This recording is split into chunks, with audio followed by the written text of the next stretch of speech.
Welcome to our tutorial on how to enable custom keyboard shortcuts in Gmail on your PC. Custom keyboard shortcuts provide a convenient way to navigate and manage your Gmail account with ease. Let's dive right in. Step 1. Open Gmail.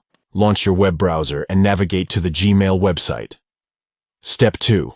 On the top right corner of the Gmail interface, locate and click on the Settings button. It looks like a gear icon.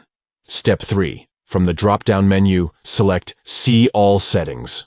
This will take you to the Gmail settings page. Step 4. On the top row of tabs, click on Advanced. This will reveal additional settings options. Step 5. Scroll down until you find the Custom Keyboard Shortcuts section. Here, you can configure and enable your own personalized keyboard shortcuts. Step 6. Next to Custom Keyboard Shortcuts, click on the Enable button. This will activate the Custom Keyboard Shortcuts feature. And there you have it. You've successfully enabled custom keyboard shortcuts in Gmail on your PC. Now you can navigate through your Gmail account more efficiently using your own customized shortcuts. Thank you for watching. If you found this tutorial helpful, please don't forget to like, comment, and subscribe to our channel for more useful tips and tricks.